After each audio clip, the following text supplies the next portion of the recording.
क्या आपके जीवन में भी ऐसा दौर चल रहा है जहां हर रास्ता बंद और हर प्रार्थना बेअसर लग रही है? याद रखिए, महादेव जब भी कुछ बड़ा देने वाले होते हैं तो वे सबसे पहले आपकी सबसे कठिन परीक्षा लेते हैं। आज माधव की इस रूह कपा देने वाली कहानी के जरिए हम उन 7 गुप्त संकेतों को जानेंगे जो ये साबित कर देंगे कि महादेव ने आपका हाथ कभी नहीं छोड़ा, चाहे आप खुद हार मान चुके हों। तो चलिए शुरू करते हैं। मणिकर्णिका की आग दूर से दिखाई दे रही थी, जहां जीवन का अंतिम सत्य राख में बदल रहा था।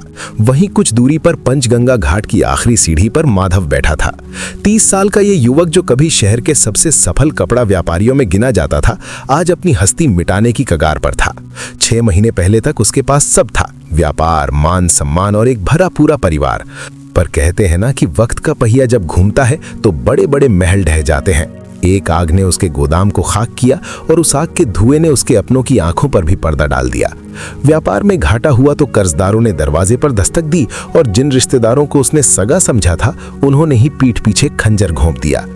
इसी तनाव में उसकी मां का साया उठ गया और छोटा भाई, जो कभी उसकी परछाई था, गरीबी के डर से मुंह मोड़कर चला गया। माधव ने गंगा की लहरों को देखते हुए एक पत्थर पानी में फेंका। सब खत्म हो गया महादेव, सब कुछ, वो बुदबुदाया। उसकी आवाज में वो दर्द था जो केवल वही समझ सकता है जिसने सब कुछ खोया हो। लोग कहते हैं तुम शमशान के राजा हो, दुखों को हर लेते हो, फिर मेरा दुख तुम्हें क्यों नहीं दिखता? क्या तुम वाकई कहीं हो या फिर ये सब बस कहने की बातें हैं?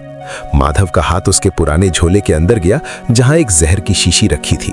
उसके लिए अब जीना एक बोझ था। उसे लगा कि भगवान ने उससे मुंह मोड़ लिया है तो उसे भी इस दुनिया को अलविदा कह देना चाहिए।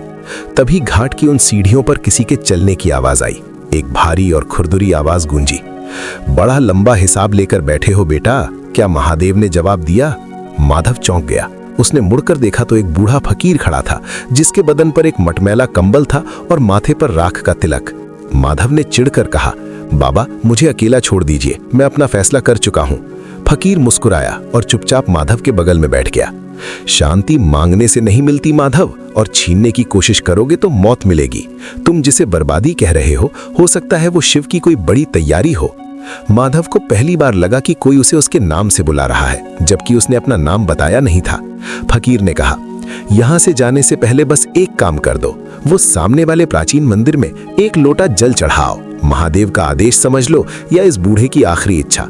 माधव ने सोचा, मरने तो जा ही रहा हूं, एक लोटा जल चढ़ाने में क्या हर्ज है। वो उठा, कांपते हाथों से जल भरा और मंदिर की ओर चल दिया। जैसे ही माधव ने शिवलिंग पर पहली धार गिराई, एक चमत्कार हुआ। यही पहला संकेत था, शून्य में शांति। अचानक माधव के भीतर का वो शोर, वो चीखें, वो व्यापार का घाटा और अपनों का धोखा, सब कुछ शांत हो गया। उसे ऐसा महसूस हुआ जैसे किसी ने उसके जलते हुए सीने पर बर्फ रख दी हो। बाहर तूफान था, लेकिन उसके अंदर एक ऐसी गहरी शांति छा गई जिसे शब्दों में बयान नहीं किया जा सकता था। वो वहीं घंटों बैठा रहा। क्या कभी भारी तूफान के बीच आपको अचानक ऐसा लगा है कि सब ठीक हो जाएगा, बिना किसी तर्क के, बिना किसी कारण के? यही वो पहला पल है जब शिव आपको छूते हैं। महादेव आपको ये नहीं बताते कि समस्या कैसे हल होगी, वे बस आपको समस्या से बड़ा बना देते हैं। माधव मंदिर से बाहर आया तो वो फकीर अब भी वहीं था। माधव ने उनके पैर छुए और पूछा, बाबा ये क्या था? मेरा दुख तो कम नहीं हुआ, लेकिन मेरा मन अब भारी नहीं है। फकीर ने हिलाकर कहा, ये उनकी उपस्थिति का पहला प्रमाण है। जब तुम खुद को शून्य कर देते हो, तब वे तुम्हें अपनी शांति से भर देते हैं। अगले कुछ दिनों में माधव के साथ कुछ और भी अजीब होने लगा। ये दूसरा संकेत था, ब्रह्म मुहूर्त के रहस्यमयी सपने। अब माधव हर रोज सुबह ठीक 3:30 बजे अचानक उठ जाता। उसकी नींद किसी अलार्म से नहीं, बल्कि एक अजीब सी सिहरन से खुलती। और हर सुबह उसे एक ही सपना आता। वो एक ऊंचे बर्फीले पहाड़ पर चढ़ रहा है। पहाड़ के शिखर पर एक दिव्य नीली रोशनी है और एक विशाल नंदी उसे ऊपर आने का इशारा कर रहा है। वो सपने में खुद को बहुत हल्का महसूस करता, जैसे कोई गुरुत्वाकर्षण उसे छू नहीं पा रहा हो। एक दिन फिर वो फकीर गंगा किनारे मिला। माधव ने अपने सपनों का जिक्र किया। फकीर की आंखों में एक चमक आ गई। माधव, ब्रह्म मुहूर्त यानी सुबह 3 से 6 बजे का समय देवताओं का समय होता है। इस समय जब तुम्हारी नींद अचानक खुलने लगे तो समझ लेना कि महादेव तुमसे संवाद करना चाहते हैं। और सपने में पहाड़, सांप, नंदी या शिवलिंग का दिखना साधारण नहीं है, ये सब कॉन्शियस हीलिंग है। महादेव तुम्हारे पिछले जन्मों के कर्मों का बोझ सपनों के जरिए काट रहे हैं। पहाड़ पर चढ़ना यानी तुम्हारी आत्मा का स्तर ऊंचा हो रहा है। यहाँ एक गहरा सत्य छिपा है। जब आपकी चेतना बदलती है तो महादेव आपके सपनों की भाषा बदल देते हैं। वे आपको तैयार कर रहे होते हैं उस भविष्य के लिए जिसे आप अभी देख नहीं पा रहे। समय बीतता गया, लेकिन माधव की आर्थिक स्थिति अब भी खराब थी। उसके पास अपनी सेहत और दवाइयों के लिए पैसे नहीं थे। एक रात उसे तेज बुखार था और घर में एक दाना भी नहीं था। वो कमरे के कोने में पड़ा महादेव को याद कर रहा था। तभी उसके दरवाजे पर दस्तक हुई। उसने दरवाजा खोला तो सामने एक अजनबी खड़ा था। वो शहर का एक बड़ा डॉक्टर था जिसे माधव ने कभी नहीं देखा था।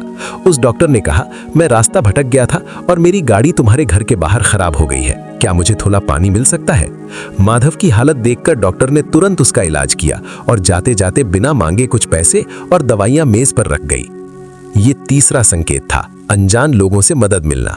माधव हैरान था, वो अजनबी कौन था? वो उसी के दरवाजे पर क्यों आया? फकीर ने बाद में उसे समझाया, महादेव खुद सदेह चलकर नहीं आते माधव, वे किसी न किसी के मन में प्रेरणा बनकर उतरते हैं। जब तुम्हारी आंखों में सच्चाई और दिल में पुकार होती है तो वो कायनात के किसी भी कोने से माध्यम भेज देते हैं। इसे ही निमित्त मात्र होना कहते हैं। अगर कभी कोई अजनबी आपकी ऐसी मदद कर दे जिसकी आपने कल्पना भी न की हो, तो समझ लेना कि उस हाथ के पीछे महादेव का हाथ है। माधव की सेहत में सुधार होने लगा, लेकिन अब उसके व्यक्तित्व में एक और बड़ा बदलाव आ रहा था। ये चौथा संकेत था, बुरी आदतों का अपने आप छूट जाना। माधव, जो पहले व्यापार के तनाव में सिगरेट और शराब का आदी हो चुका था, अब उसे उन चीजों की गंध से भी नफरत होने लगी थी। उसका मन अब तामसिक भोजन या मांस मदिरा की ओर नहीं जाता था। वो जो पहले बात बात पर क्रोधित हो जाता था, अब गाली देने वालों को भी मुस्कुरा कर देखता। उसे अब सादे भोजन और शांति में आनंद आने लगा। उसका चित्त शुद्ध हो रहा था। जब महादेव आपके जीवन में आते हैं, फकीर ने एक शाम कहा, तो वे सबसे पहले आपके भीतर का कूड़ा साफ करते हैं। महादेव वैराग्य के देवता हैं। वे आपको उन चीजों से दूर कर देते हैं जो आपकी आत्मा को भारी बनाती हैं। अगर आपकी बुरी आदतें बिना किसी बड़े प्रयास के अपने आप छूटने लगें, तो जान लो कि शिव ने आपकी शुद्धि का कार्य शुरू कर दिया है। ये आपके भीतर के मंदिर की सफाई है, क्योंकि अब वे स्वयं वहां निवास करने वाले हैं।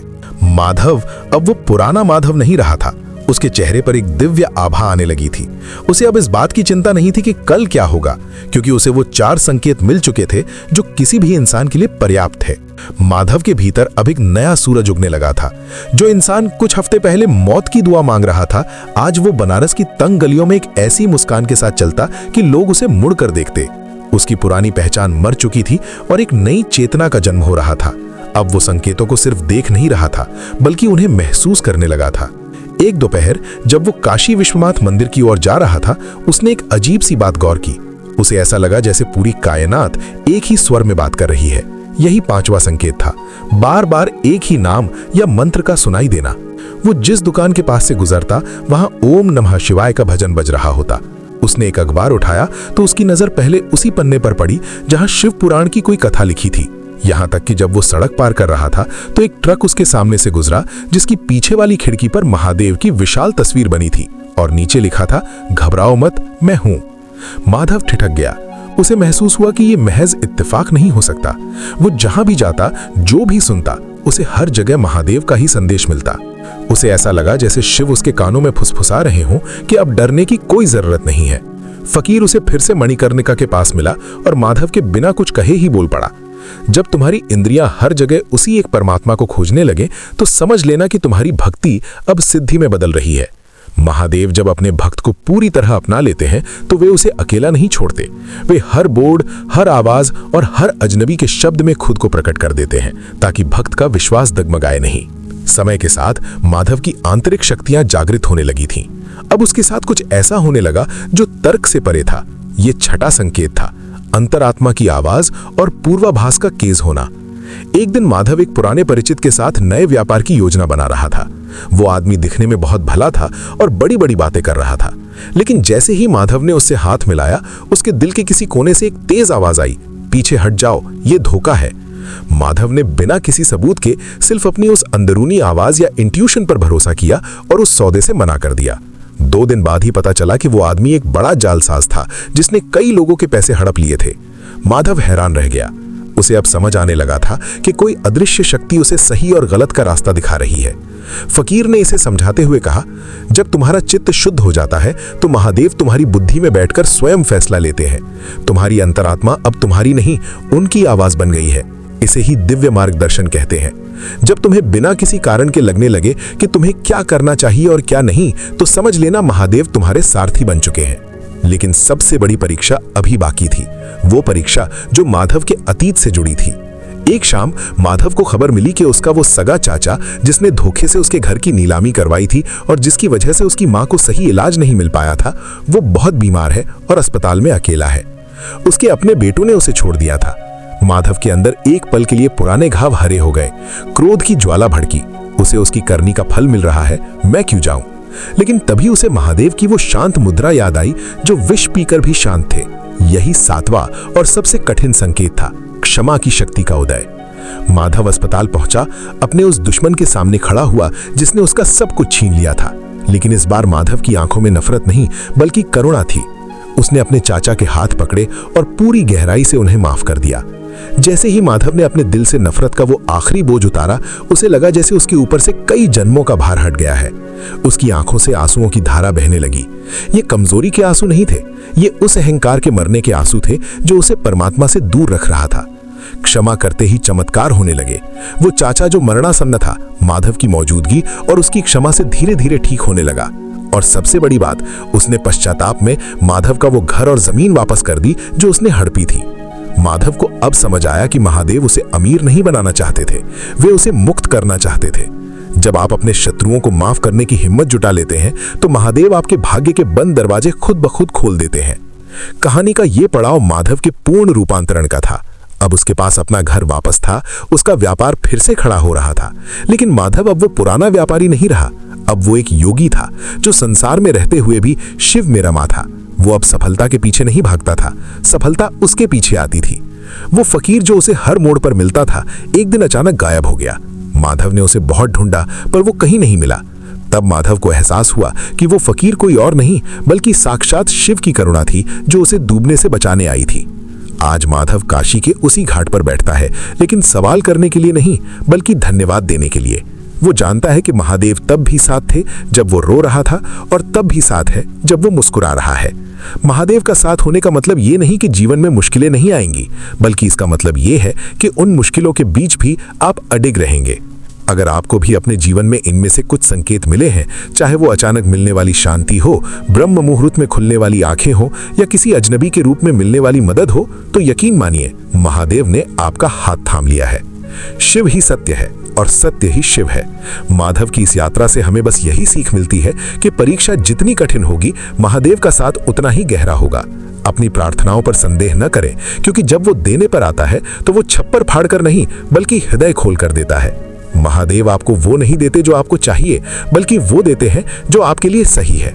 अगर आज भी आप किसी मुश्किल दौर से गुजर रहे हैं और आपको इन 7 में से एक भी संकेत मिला है, तो समझ लीजिए आपकी जीत तय है। अपनी गवाही और महादेव के प्रति अपना प्यार नीचे कमेंट में हर हर महादेव लिखकर दर्ज करें। क्या पता आपका एक कमेंट किसी डूबते हुए इंसान के लिए उम्मीद की आखिरी किरण बन जाए।